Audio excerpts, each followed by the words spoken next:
ইংলিশে 90% সেন্টেন্স এই ৬ টা টেন্সের উপরে তৈরি হয়। এই ৬ টা টেন্স যদি তুমি শিখে নিতে পারো, রপ্ত করে নিতে পারো, তাহলে ইংলিশ বলা থেকে তোমায় কেউ আটকাতে পারবে না। এই ৬ টা টেন্স হলো simple present, present continuous, present perfect, simple past, past continuous আর সিম্পল ফিউচার। তো চলো দেখে নেওয়া যাক এক্সাম্পল দিয়ে। ধরো আমি বললাম আমি সাহায্য করি।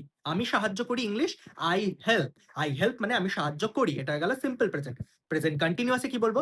আমি সাহায্য করছি। যদি বাংলা বাক্যের শেষে দেখো যে ছি, ছে, ছ আসছে, তাহলে বলবে আই অ্যাম হেল্পিং। আমি সাহায্য করছি।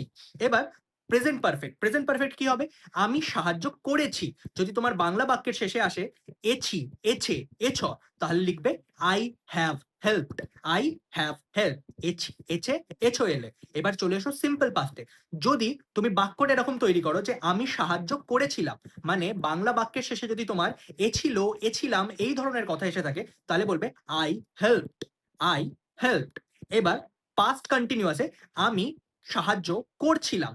যদি তোমার বাংলা বাক্যের শেষে ছিলাম, ছিল এই কথাগুলো আসে, তাহলে পাস্ট কন্টিনিউয়াস হবে, যেমন আই ওয়াজ হেল্পিং। এবার চলে এসো সিম্পল ফিউচারে। সিম্পল ফিউচারে তুমি কি বলবে? আমি সাহায্য করব। আমি সাহায্য করব। বাংলা বাক্যের শেষে যদি ব, বে, বি এই কথাগুলো আসে, তাহলে হবে সিম্পল ফিউচার। তখন তুমি বলবে আই উইল হেল্প। এখন উইল সবের ক্ষেত্রে ইউজ হয়, তাই যে কোনো কর্তার ক্ষেত্রে উইল বসাতে পারবে। I will help. ঠিক তেমন ভাবেই একটা এক্সট্রা তোমাদের বলে রাখি, সেটা হচ্ছে আমি সাহায্য করতে থাকবো, মানে তে থাকবো, তে যাবো, এরম টাইপের যদি কথা থাকে, তাহলে হবে ফিউচার কন্টিনিউয়াস। আর তার জন্য বলবে আই উইল বি হেল্পিং। আমি সাহায্য করতে থাকবো। I will be helping. আচ্ছা, এবার এদেরই প্যাসিভ গুলো আমাদের জানতে হবে।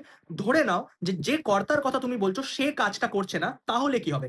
যেটা আই হেল্প ছিল সেটা এখন হবে আই অ্যাম হেল্পড। আমাকে সাহায্য করা হয়। যেটা আমি সাহায্য করছি ছিল আই অ্যাম হেল্পিং, সেটাই হয়ে যাবে আই অ্যাম বিং হেল্পড। আমাকে সাহায্য করা হচ্ছে। আই হ্যাভ হেল্প মানে আমি সাহায্য করেছি, হয়ে যাবে আই হ্যাভ বিন হেল্প। আমাকে সাহায্য করা হয়েছে। আর আই হেল্প আমি সাহায্য করেছিলাম, সেটা হবে আই ওয়াজ হেল্প। আমাকে সাহায্য করা হয়েছিল। আই ওয়াজ হেল্পিং আমি সাহায্য করছিলাম। আই ওয়াজ বিং হেল্প আমাকে সাহায্য করা হচ্ছিল। আর আই উইল হেল্প হয়ে যাবে আই উইল বি হেল্পড। আমাকে সাহায্য করা হবে। আশা করছি তোমরা এই ৬টা টেন্সের প্যাটার্ন দিয়ে অনেক অনেক ইংলিশ সেন্টেন্স তৈরি করতে পারবে এবং এগুলোকে তোমাদের ডেইলি ইউজে কাজে লাগাতে পারবে। আমার এই ভিডিও যদি ভালো লাগে অবশ্যই চ্যানেলটাকে সাবস্ক্রাইব করো, আমার ভিডিওটাকে লাইক করো, আইডি গুলোকে ফলো করো, বন্ধুদের সাথে শেয়ার করো। দেখা হবে পরের একটি ভিডিওতে।